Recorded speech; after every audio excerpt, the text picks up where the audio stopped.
Salut bien-aimés, nous sommes dans la joie de nous retrouver encore aujourd'hui pour partager la parole de Dieu. Nous commençons par la prière. Dieu de grâce, Dieu d'amour, merci pour ton amour, ta fidélité, ta bonté. Merci pour l'opportunité que tu nous accordes aujourd'hui. Tu permets que nous nous retrouvons devant ta face afin de partager ta parole qui est vie, source de toute bénédiction. Nous voulons te recommander notre émission de ce jour, que le Saint-Esprit de Dieu nous accompagne. Je prends autorité sur tout esprit qui ne confesse pas le nom de Jésus. Je le détruis et je l'envoie dans le lieu aride au nom de notre Seigneur Jésus-Christ. Amen. Que notre Dieu soit encore loué aujourd'hui pour la grâce, l'opportunité qu'il nous offre de nous retrouver ensemble afin de partager sa parole. Nous sommes en train de parler sur un thème très important intitulé « Comment explorer le secret du succès ». Comment peux-tu découvrir les secrets et ne pas seulement les découvrir, le mettre en pratique pour que tu puisses vivre le succès dans ta vie, dans tous les domaines de ta vie, sur le plan de santé, sur le plan matériel, sur le plan familial, professionnel et dans tes affaires. Nous sommes appelés à réussir et surtout à connaître un grand succès. Nous avons parlé sur les différents thèmes. On avait parlé d'abord sur le plan prophétique. On avait montré que Dieu a prophétisé. C'est quelque chose qui a été prophétisé, qui a été dit. Et nous, en tant qu'enfants de Dieu, nous ne pouvons que vivre cela. Et après cela, nous avons commencé à montrer les différents secrets qui peuvent permettre à un enfant de Dieu, lorsqu'il les applique, il va effectivement connaître le succès dans sa vie. Et la fois dernière, je parlais sur les facteurs déclencheurs, les facteurs qui peuvent déclencher le succès dans la vie de quelqu'un. Et j'en ai parlé sur l'opportunité. Et lorsque l'opportunité se présente dans ta vie, il faut profiter, comme l'avait fait pratiquement Zachier. Il a profité de l'opportunité. Le deuxième déclencheur, je parlais de la créativité. J'ai montré aux enfants de Dieu qu'il faut avoir la capacité de créer quelque chose. Dieu a mis en toi cette capacité-là. Et si les autres ont pu inventer l'ordinateur, le téléphone que nous utilisons aujourd'hui, ils ont inventé les appareils avec lesquels nous filmons nos vidéos. Toi aussi, tu es capable de le faire. Et c'est quelque chose qui peut te donner le succès dans ta vie. Et troisième déclencheur, je parlais de la capacité. Et le quatrième, c'était la responsabilité. J'ai insisté sur ce point. Et que la responsabilité, c'est le prix de la grandeur. Tu ne peux pas connaître le succès dans ta vie lorsque tu n'es pas responsable. Beaucoup de gens sont en train de d'échouer par manque de cet aspect-là. Il faut te sentir responsable, même dans ton foyer, pour que le foyer soit stable avec ton épouse. Sois responsable. Le mari doit être à sa place. Il ne faudrait pas être un mari qui ne sait pas être responsable de son foyer, un irresponsable. Non. À ce moment-là, c'est la femme qui va commencer à donner des instructions, des ordres, qui va commencer à coordonner, ce qui n'est pas une bonne chose. Parce que Dieu a dit, c'est l'homme qui est le chef de la maison. Lui, toi en tant que chef de la maison, il faudrait effectivement que tu puisses nécessairement être responsable de ton foyer. Aujourd'hui, je parle sur le dernier sous-thème pour clôturer notre enseignement sur les secrets du succès. Le sous-thème d'aujourd'hui est intitulé « Les ennemis du succès ». Mon frère, ma soeur, j'aimerais que tu me suives très bien parce que nous avons d'abord notre grand ennemi qui n'accepte, qui ne voudra pas que tu puisses réussir dans ta vie. Le plan de Dieu vise la réussite de ses enfants dans tout le domaine. Vous savez, quand un enfant réussit, ça fait la joie de son père, ça fait l'honneur de sa famille, ça fait l'honneur, effectivement, de tous ceux qui les connaissent. Mais il y a un grand ennemi qui est là pour nous bloquer, qui ne veut pas que nous puissions réussir. Le grand ennemi du succès, c'est le diable. Le diable n'a jamais voulu que les enfants de Dieu réussissent. Comme lui avait échoué et qu'il a été chassé au ciel, précipité sur cette terre, il est venu avec la mission de détruire la vie des enfants de Dieu. C'est ainsi que la parole de Dieu, dans Jean chapitre 10, verset 10, le Seigneur Jésus dit, « Le voleur ne vient que pour voler, égorger et détruire. » C'est ça sa mission. Et moi, je suis venu afin que le brebis ait la vie. Ça, c'est le Seigneur. Le grand ennemi du succès, c'est le diable. Mais le diable a ses commandants qu'il utilise. Et ce sont ces commandants-là qui viendront dans nos vies pour nous empêcher de ne pas connaître le succès. Il viendra dans ton travail, dans ton foyer, dans tes finances, dans tes études, pour que tu ne puisses pas connaître le succès. Mais Dieu, c'est comme je le disais, notre Dieu, son souhait est que tout le monde réussisse. Que tu sois petit, jeune, adulte, quel que soit le sexe, que tu sois femme ou homme, parce que la réussite n'est pas fonction du sexe, n'est pas fonction de la race, n'est pas fonction du continent. La réussite est pour tout enfant de Dieu. Celui qui a connu Jésus, celui qui a connu Christ dans sa vie, est appelé à réussir dans sa vie. Il le dit clairement dans les livres de Deutéronome. J'aimerais qu'on lise Deutéronome chapitre 28. Et lorsque le Seigneur parle de la réussite que nous devons connaître en tant qu'enfants de Dieu, nous sommes appelés à réussir dans tout ce que nous entreprenons. Que ce soit nos enfants qui vont à l'école, doivent être la tête et non la queue. Que ce soit nos entreprises à nous. Il faudrait qu'il y ait une différence entre nos entreprises et celles de païens. Deutéronome 28, à partir de verset 1. Ça, c'est le Seigneur qui l'a dit, les souhaits de notre Dieu. Il dit, si tu obéis à la voix de l'Éternel, ton Dieu, en observant et en mettant en pratique tous ces commandements que je te prescris aujourd'hui, l'Éternel, ton Dieu, te donnera la supériorité sur toutes les nations de la terre.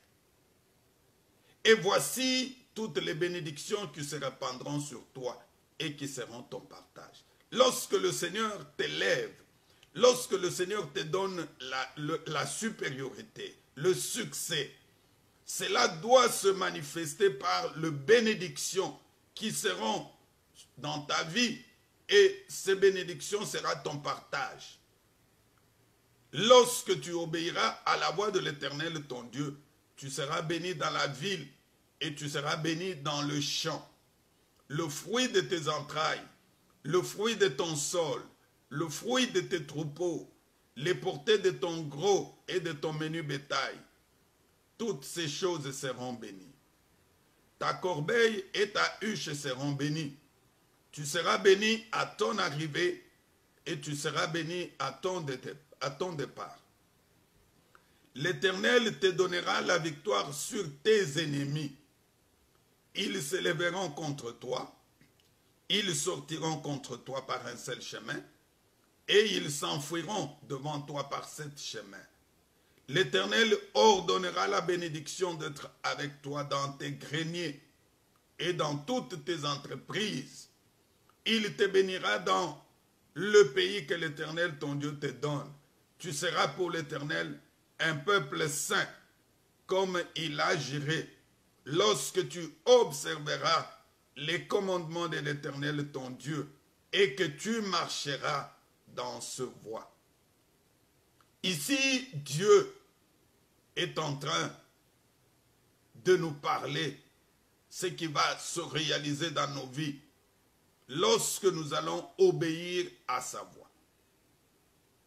Mon frère, ma soeur, Dieu dit, tu seras béni à ton arrivée tout comme à ton départ. C'est ça les souhaits, c'est ça les souhaits de Dieu. Tu viens quelque part, tu viens dans un pays, tu viens dans une province, dans une entreprise. Ta présence doit être un sujet de bénédiction, un sujet de succès. Tout ce que tu fais, tout ce que tu entreprends, ça doit donner le succès. Regarde, Jacob arrive chez Laban. Il commence à travailler. Et comme la bénédiction de Dieu était sur Jacob, la Bible dit que son travail faisait que le travail de Laban puisse connaître beaucoup de succès, beaucoup de réussite. Toi et moi aussi, nous sommes appelés à connaître ce succès en tant qu'enfants de Dieu. Le premier ennemi du succès, c'est l'autodépendance. Mon frère, ma soeur, l'autodépendance n'est rien d'autre que le fait de ne pas être indépendant soi-même. Tu dépends d'une autre personne. C'est une grande barrière. Dieu ne peut pas chercher à te bénir lorsque tu es derrière quelqu'un. À moins que ce soit peut-être dans son plan. Mais si ce n'est pas dans le plan de Dieu que tu le fais de toi-même, ça sera une grande barrière pour ta bénédiction. Vous savez, beaucoup de gens aujourd'hui échouent parce qu'ils veulent dépendre de tierces personnes. Dieu ne peut pas te bénir quand tu n'es pas indépendant.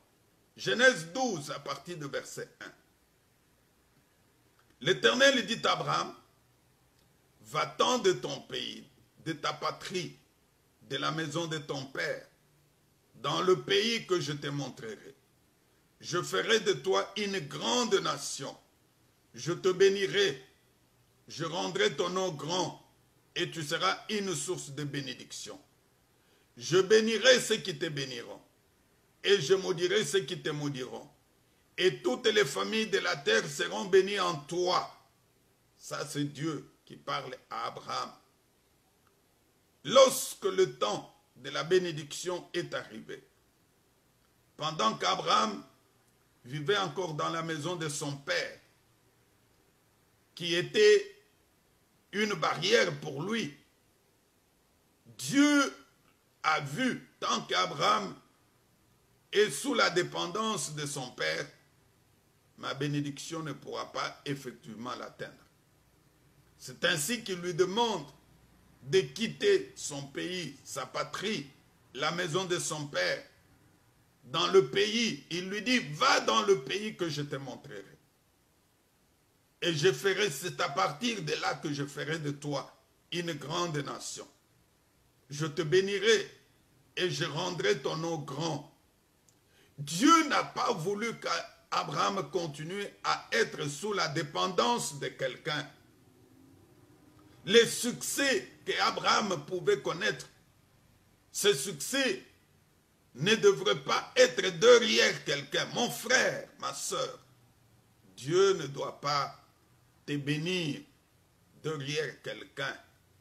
Non, Dieu doit te bénir toi-même. Il doit te bénir dans ta relation personnelle avec lui.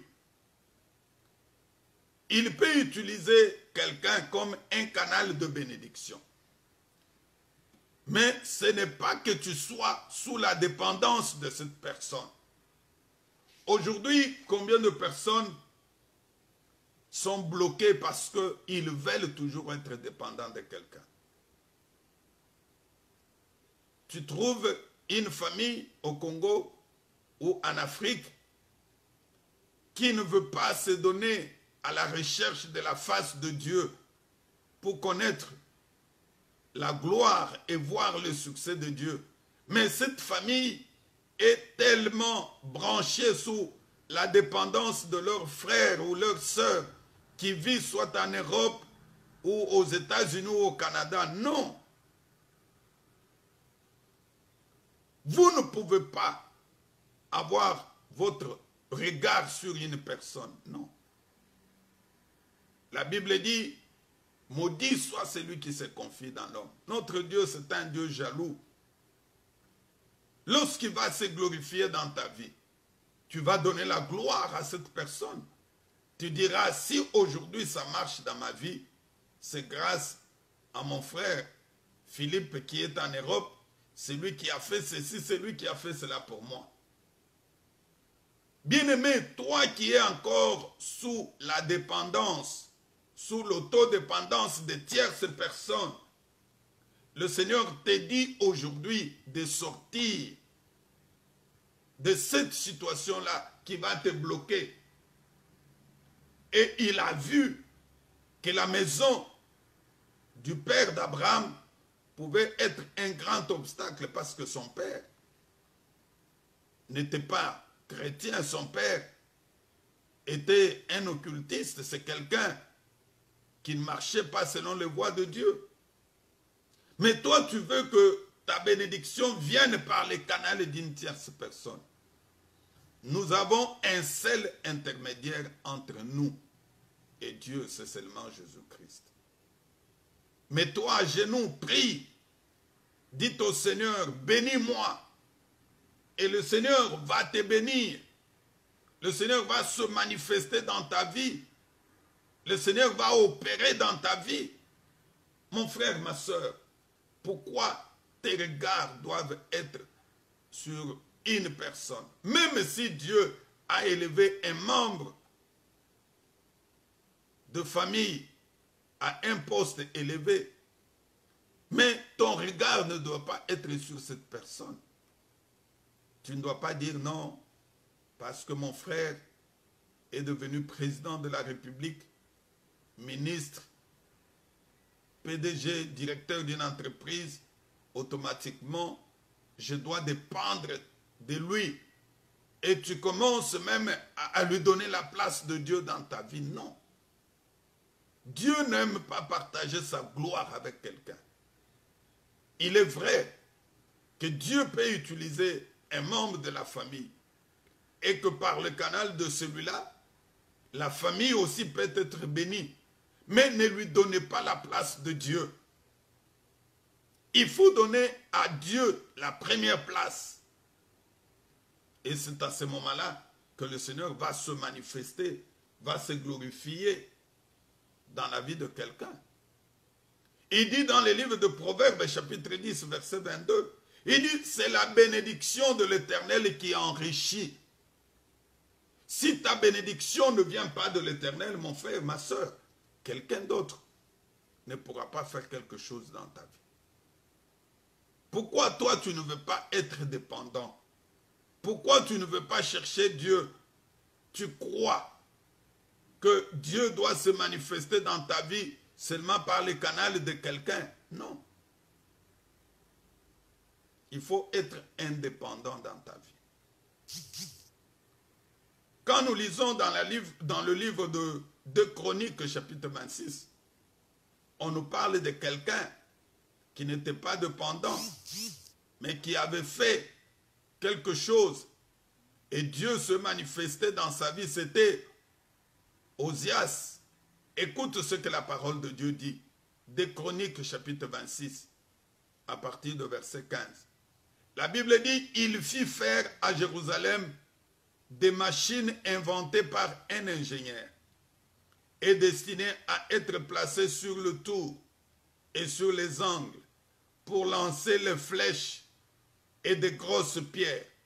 Sa renommée s'étendit au loin, car il fut merveilleusement soutenu jusqu'à ce qu'il devint puissant. Mon frère, ma soeur, Dieu peut se manifester dans ta vie. Dieu peut agir dans ta vie comme il avait fait dans la vie d'Osias. Dieu a fait que Osias puisse faire quelque chose. Il a fait inventer des machines par des ingénieurs. Et ces machines destinées à être placées sur le tour, à lancer des flèches et de grosses pierres. La Bible dit que sa renommée, Dieu fera que ta renommée puisse s'étendre partout et que tu sois soutenu et que tu deviennes un homme puissant. Il n'y a que Dieu qui peut te rendre puissant. Ce n'est pas une personne de ce monde. Et lorsque tu ne suis pas la parole de Dieu, mon frère, ma soeur, je te dis, c'est difficile de vivre la grandeur et de vivre la gloire de Dieu. Il faut sortir de l'autodépendance. Toi, qui es encore derrière quelqu'un, qui pense que pour que Dieu agisse, il faut que ta bénédiction passe par une telle ou telle personne. Aujourd'hui, je te dis, ce n'est pas ça. C'est que la parole de Dieu nous recommande. Deuxième ennemi du succès, c'est la désobéissance. Mon frère, ma soeur, lorsque tu es désobéissant à la parole de Dieu, c'est difficile que le Seigneur se manifeste dans ta vie. Le Seigneur te pose la question aujourd'hui, es-tu obéissant ou désobéissant? Deutéronome chapitre 28, à partir de verset 15. La Bible dit ceci: si tu n'obéis point à la voix de l'Éternel ton Dieu, si tu n'observes pas et tu ne mets pas en pratique tous les commandements et toutes les lois que je te prescris aujourd'hui, voici les malédictions qui viendront sur toi et qui seront ton partage. Quand tu désobéis à la voix de l'Éternel et que tu ne mets pas sa parole en pratique, mon frère, c'est difficile de connaître les succès dans ta vie. C'est ainsi que le diable, sachant que si tu obéis à la voix de Dieu, tu connaîtras le succès. Le diable a amené une désobéissance totale à la parole de Dieu. Tu écoutes la parole, mais tu n'obéis pas. Tu vis dans la désobéissance. Parce qu'il sait que une fois que tu obéis, ce sont les bénédictions qui viendront dans ta vie. Tu verras quelqu'un qui connaît la parole de Dieu, qui dit qu'il faut payer sa dîme à Dieu. Le diable connaît le secret qui est dans la vie d'un chrétien qui paye la dîme. Il va t'empêcher, il va te bloquer pour que tu ne payes pas ta dîme. Tu vas désobéir, tu te dis si je paye ma dîme, d'abord ça c'est dans l'Ancien Testament. Si je paye ma dîme, c'est le pasteur qui va effectivement utiliser cet argent. Ça c'est l'œuvre de Satan. Il sait que quand quelqu'un marche dans la désobéissance, cette personne ne peut pas vivre le succès dans sa vie. tous ceux qui ont marché dans la désobéissance n'ont pas vu la gloire de Dieu. Toi aussi, quand tu vis dans la désobéissance, Dieu ne pourra pas se manifester dans ta vie. Juge chapitre 2, à partir de verset 11. Nous allons voir ici le peuple de Dieu, quand le peuple de Dieu a marché dans l'infidélité. Qu'est-ce qui lui est arrivé? La Bible dit ceci. Les enfants d'Israël firent alors ce qui déplaît à l'Éternel. Et ils servirent les Baals. Ils abandonnèrent l'Éternel, le Dieu de leur père, qui les avait fait sortir du pays d'Égypte. Et ils allèrent auprès d'autres dieux, d'entre le Dieu de peuple qui les entourait. Ils se prosternèrent devant eux et ils irritèrent l'Éternel. Ils abandonnèrent l'Éternel et ils servirent Baal et les Astartés.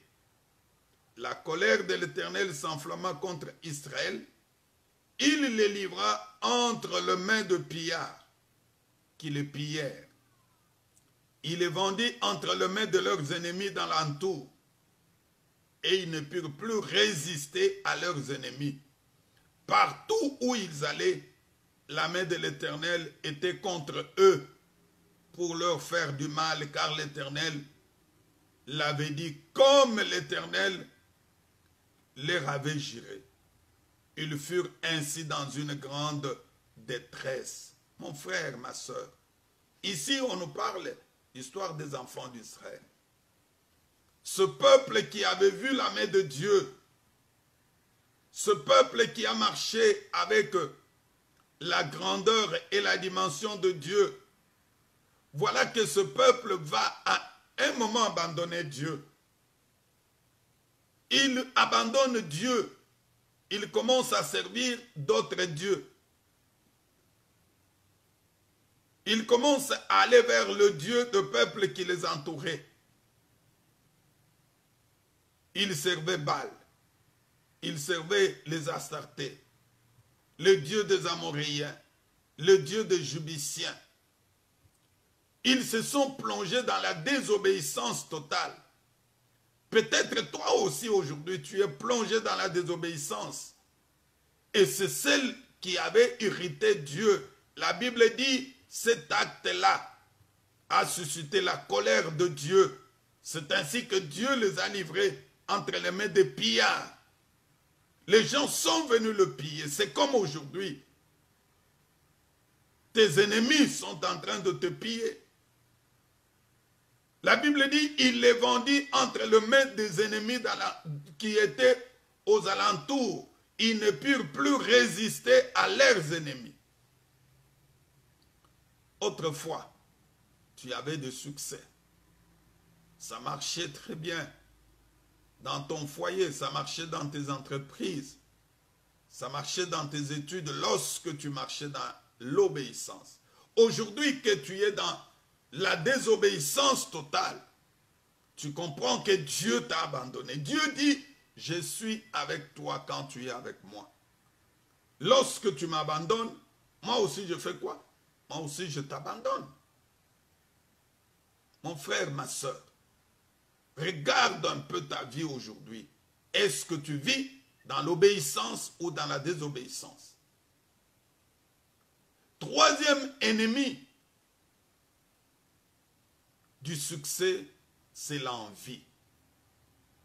Mon frère, ma soeur, je voudrais te dire que l'envie, c'est un ennemi qui bloque le succès dans la vie d'un enfant de Dieu. En tant que chrétien, tu ne dois pas envier quelqu'un d'autre. Un enfant de Dieu ne peut pas envier quelqu'un d'autre.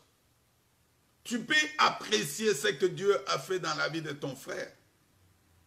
Mais tu ne peux pas te mettre à envier ce que Dieu a fait dans l'autre. Non. Parce que l'envie ne vient pas de Dieu. l'envie vient de Satan. Est-ce qu'aujourd'hui tu n'envies pas ton frère? Aujourd'hui tu n'envies pas ta sœur? Lisons un peu dans les livres de Genèse chapitre 31. À partir de verset 1 jusqu'au verset 3. Ce qui s'est passé dans la vie des autres personnes. Jacob entendit les propos des fils de Laban, qui disaient, Jacob a pris tout ce qui était à notre père. Et c'est avec le bien de notre père qu'il s'est acquis toutes ses richesses. Jacob remarqua aussi le visage de Laban, et voici, il n'était plus envers lui comme auparavant. Alors l'Éternel dit à Jacob, retourne au pays de tes pères, et dans le lieu de naissance, je serai avec toi. Jacob fit appeler Rachel et Léa qui étaient au champ vers son troupeau. Il leur dit, je vois au visage de votre père qui n'est plus envers moi comme auparavant. Mais le Dieu de mon père a été avec moi. Ici, on nous parle de Jacob qui était parti chez Laban. Arrivé chez Laban, il a travaillé pour lui pendant 7 ans. Et au lieu que Laban lui donne Rachel, qu'il avait aimée, on va lui donner Léa. Laban va l'obliger encore de travailler pendant 7 ans pour avoir Rachel qu'il aimait. Et pendant ce temps, Dieu était en train de le bénir. Mon frère, ma soeur, quelqu'un qui marche avec Dieu doit vivre le succès dans sa vie. Et la main de Dieu était sur Jacob. Plus loin, tu verras que dans tout ce que Jacob faisait, la main de Dieu était là. Jacob était en train de connaître le succès. C'est ainsi que les fils de Laban ont commencé à envier Jacob. Ils sont allés même plus loin pour dire que tout ce que Jacob a comme richesse, ce sont le bien de notre père. Et là, ça devenait dangereux pour Jacob. Il dit, c'est avec le bien de notre père qu'il s'est acquis toute cette richesse. Et Jacob a remarqué que le visage de Laban avait changé vis-à-vis de lui. Pas seulement le visage de ses enfants, même le visage de Laban avait changé sur lui. Il n'était plus avec lui comme auparavant. Mon frère, ma soeur, je voudrais te dire que le succès que le Seigneur va te donner va créer la jalousie, va créer l'envie dans ton environnement. Nombreux ne pourront pas supporter ce que le Seigneur fera de toi. Il y a des gens qui seront jaloux, qui vont commencer à t'envier. Mais reste attaché à Dieu. Reste fixé, que tes regards soient fixés sur le Seigneur Jésus. C'est ainsi que Dieu, voyant que la jalousie, l'envie commençait à se créer dans Laban, dans ses fils, vis-à-vis de Jacob, et qu'il y avait un danger qui pouvait lui arriver. L'Éternel lui dit, retourne au pays de tes pères, dans le lieu de ta naissance, je serai avec toi. Et c'est ainsi que Jacob avait obéi à la voix de Dieu. Il a été obligé de quitter, de partir avec ses femmes. Parce que Dieu était son conducteur et il était son maître. Mon frère, ma soeur, est-ce qu'aujourd'hui tu n'es pas jaloux de l'autre? Tu n'es pas jaloux de ton frère? Tu n'es pas jaloux de la bénédiction de ton bien-aimé? Parce que quand tu es jaloux de la bénédiction de l'autre, c'est difficile que tu puisses connaître les succès dans ta vie. Un homme jaloux ne peut jamais prospérer. Un homme jaloux ne peut jamais réussir. Et c'est ainsi que Dieu ne marche pas avec le jaloux. Cela s'est remarqué aussi dans la vie de Saoul.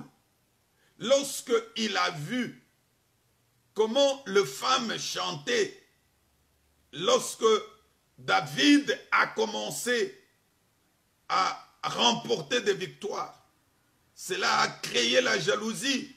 La vie de David, 1 Samuel chapitre 18, verset 8.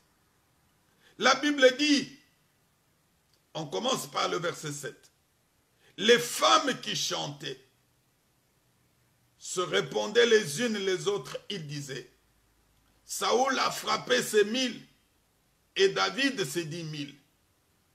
Saoul fut très irrité et cela lui déplut. Il dit, on en donne 10 000 à David et c'est à moi qu'elle en donne les 1000. Il ne lui manque plus que la royauté. Et Saoul regarda David d'un mauvais œil à partir de ce jour et dans la suite de temps. Mon frère, ma soeur, l'envie n'est pas une bonne chose. L'envie ne peut pas te permettre de connaître les succès dans ta vie. Est-ce que tu es content de la bénédiction de l'autre? Est-ce que tu te réjouis quand Dieu bénit l'autre? Parce que le même Dieu là qui l'a béni, il va aussi te bénir. Il ne faut pas être jaloux de ton frère, être jaloux de ta sœur. Ça va te bloquer, tu ne vas pas avancer, tu ne vas pas réussir. Regarde Saoul qui devient jaloux de David parce que les femmes ont chanté. Lorsqu'ils ont vu David remporter la victoire devant Goliath, et quand il est revenu, ils ont commencé à chanter en disant, Saoul a frappé ses 1000 et David ses 10 000. Ah, ça a créé la jalousie. Mon frère, ma soeur, si aujourd'hui tu es jaloux de l'autre, je voudrais seulement te dire que ce n'est pas une bonne chose. Il faut que tu abandonnes la jalousie. Ça ne pourra pas te permettre de connaître le succès dans ta vie. Quatrième ennemi du succès, c'est l'orgueil.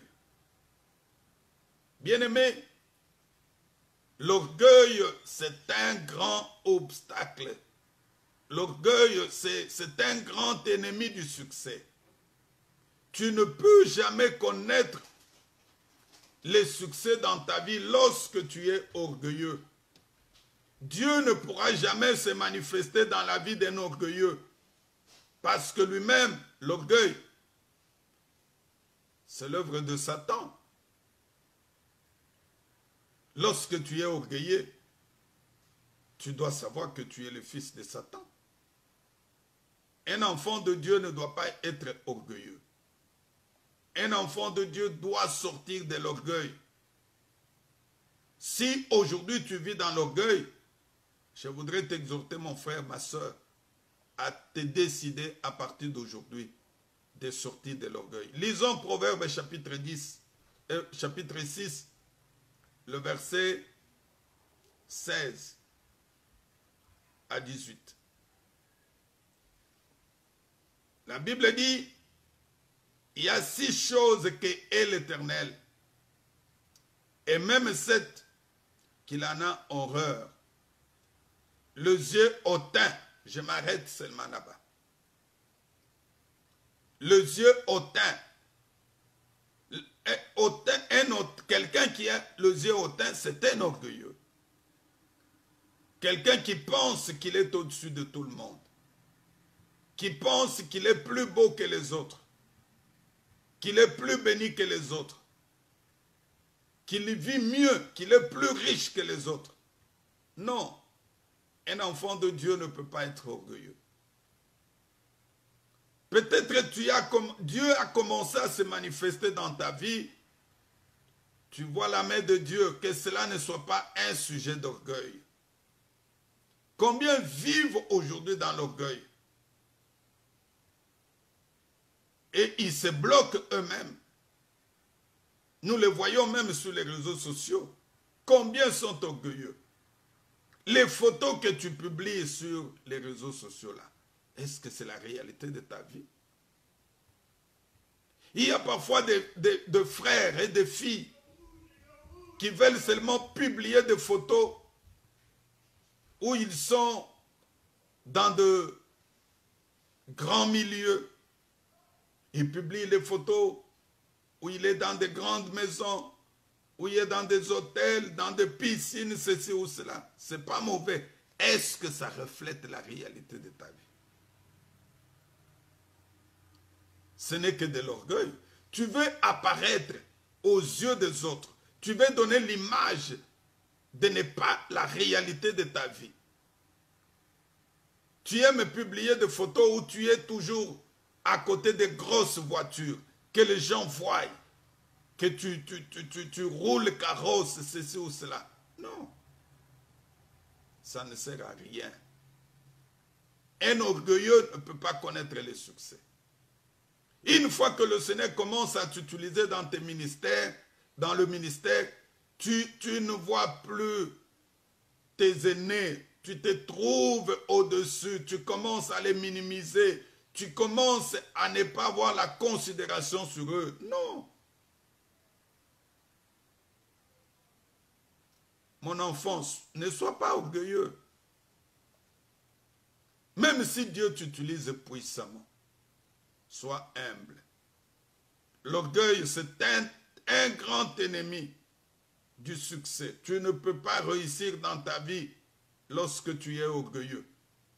Au contraire, c'est l'échec qui va se manifester dans ta vie. Écoute ce que l'apôtre Paul dit à Timothée, recommande aux riches du présent siècle de ne pas être orgueilleux. Toi, riche du présent siècle, pourquoi dois-tu être orgueilleux? Parce que la richesse, c'est Dieu qui te l'a donnée. Dieu ne t'a pas donné la richesse pour que tu vives dans l'orgueil, pour que tu minimises les autres, pour que tu trouves que les autres sont moins que toi. Dieu ne t'a pas donné cette beauté pour que tu minimises les autres. Tu dises, ils sont venus nous accompagner sur cette terre. Et d'ailleurs, les autres, Dieu les a créés quand ils étaient déjà fatigués. C'est pour cela qu'ils ne sont pas beaux. Non, ça c'est de l'orgueil. Si Dieu a fait que tu sois beau ou belle, gloire au Seigneur. Tu ne dois que glorifier le Seigneur. S'il t'a donné la richesse, que ce ne soit pas un sujet d'orgueil pour toi. C'est ainsi que l'apôtre est en train de dire à Timothée et que il faudrait que tous ces orgueilleux-là, effectivement, soient être mis de côté parce que l'orgueil ne vient pas de Dieu. L'orgueil vient de Satan. Un enfant de Dieu ne doit pas être orgueilleux. Un enfant de Dieu doit vivre dans la simplicité. Pourquoi, mon frère, ma soeur, toi qui me suis aujourd'hui, tu dois vivre dans l'orgueil. Tu dois croire que tu es au-dessus des autres. Non, l'orgueil ne vient pas de Dieu. L'orgueil, ça vient de Satan. Ce n'est pas une bonne chose. Et le dernier ennemi vous m'excusez, le dernier ennemi du succès, c'est le mensonge. Un enfant de Dieu ne doit pas être menteur parce que le mensonge ne vient pas de Dieu. Le mensonge vient du diable. Et d'ailleurs, dans les livres de Jean, chapitre 8, verset 44, la parole de Dieu les dit très clairement que le père du mensonge, c'est qui? C'est le diable. Écoute ce que la parole de Dieu dit. Il dit, vous avez pour père, Jean chapitre 8, verset 44, vous avez pour père le diable et vous voulez accomplir les désirs de votre père. Il a été meurtrier dès le commencement. et il ne se tient pas dans la vérité parce qu'il n'y a pas de vérité en lui. Bien-aimé, le mensonge, c'est un ennemi, un grand obstacle pour le succès. Tu ne peux pas réussir, tu ne peux pas connaître le succès tant que tu vis dans le mensonge. Combien d'enfants de Dieu aujourd'hui échouent dans leur vie parce qu'ils vivent dans le mensonge? Parce qu'ils ne veulent pas dire la vérité.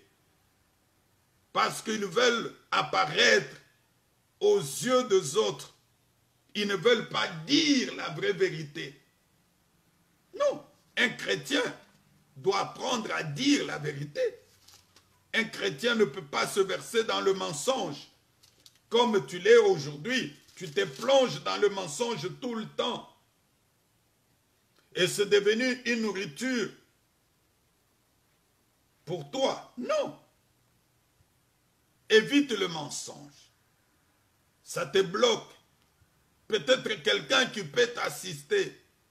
Quelqu'un qui peut te montrer la voie où tu peux connaître le succès. Quand tu viens avec le mensonge, automatiquement, ça le décourage et ça le bloque. Dans le livre de 1 Pierre chapitre 3, verset 10 à 11, la parole de Dieu dit ceci. Si quelqu'un en effet veut aimer la vie et voir le jour heureux, qu'il préserve sa langue du mal et ses lèvres de paroles trompeuses, qu'il s'éloigne du mal et fasse du bien. Je m'arrête seulement là-bas. Qu'il préserve sa langue du mal et ses lèvres de paroles trompeuses. Pourquoi tes lèvres sont seulement disposées pour raconter le mensonge? Pourquoi tu dois demeurer dans le mensonge? Non. Tu veux apparaître. Un frère vient aborder la sœur pour lui parler du fiançailles, mais au lieu de dire la vérité telle que tu es, tu veux que la sœur sache. Non, d'ailleurs, je travaille dans une grande banque de la place. Je suis cadre dans cette entreprise et d'ailleurs mon salaire est d'autant. Ce que tu racontes là, c'est le mensonge. Une fois que la sœur va découvrir la vérité, automatiquement, elle n'aura plus confiance en toi. Combien de foyers aujourd'hui sont détruits parce que ce sont des foyers qui ont été fondés sur le mensonge? Le frère n'avait pas dit la vérité à sa femme. La sœur n'avait pas dit la vérité à sa femme. Il est venu avec le mensonge. La sœur qui dit au frère que non, moi je suis vierge. Je n'ai jamais connu d'homme. Et une fois que vous arrivez dans le mariage, avec cette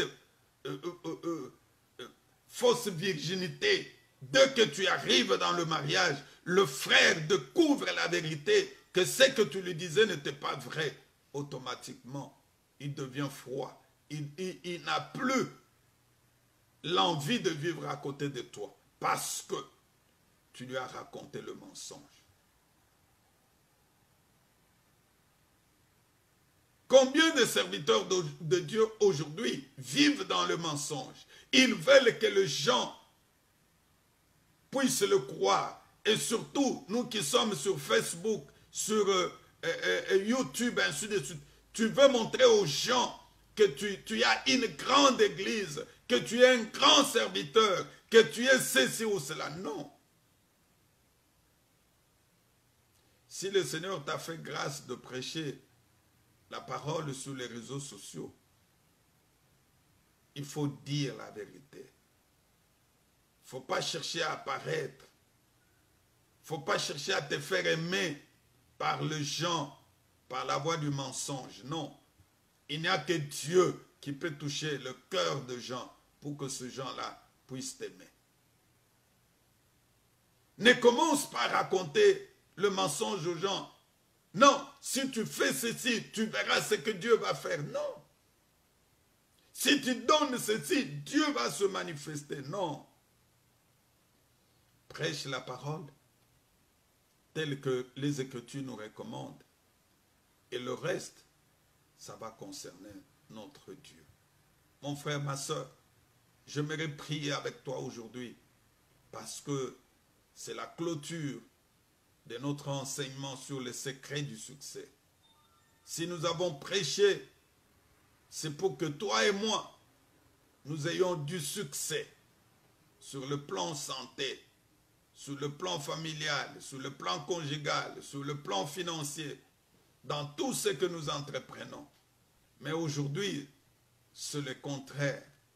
Jésus n'est pas venu pour que nous vivons dans la situation actuelle. Mais Christ se fait lui-même sacrifice pour que toi et moi, nous ayons le succès dans notre vie. Incline ta tête là où tu es. Je vais prier pour que le Seigneur se manifeste dans ta vie. Père, merci parce que tu as été avec nous pendant tout ce temps. Tu nous as révélé le secret du succès. Tu nous as montré que le succès, c'est pour nous, chrétiens. Tu ne nous as pas appelés à la misère. Tu ne nous as pas appelés à la souffrance. Mais tu nous as appelés à une vie de succès. Ne peut vivre le succès dans sa vie que celui qui marche dans l'obéissance de la parole de Dieu. Celui qui marche dans la crainte de Dieu. Celui qui mène une vie de sanctification. De sang aujourd'hui dans la vie de mes frères et sœurs qui m'ont suivi aujourd'hui, qui m'ont suivi pendant ce message. Que le succès entre dans leur vie au nom de Jésus-Christ. Père, je voudrais que ce message amène un changement profond, un changement efficace dans la vie d'un couple.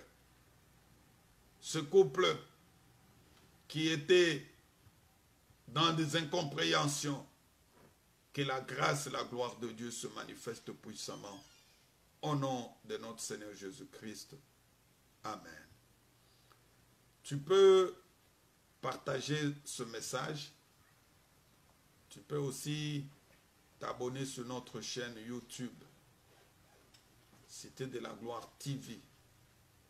Si tu entres dans YouTube, tu écris Cité de la Gloire TV. Tu vas trouver notre chaîne. Tu peux t'abonner et partager, écouter aussi nos enseignements. Nous prêchons la parole de Dieu pour amener le peuple de Dieu au salut, pour que les païens qui n'ont pas encore reçu Jésus-Christ se convertissent. Que mon Dieu vous bénisse. Amen.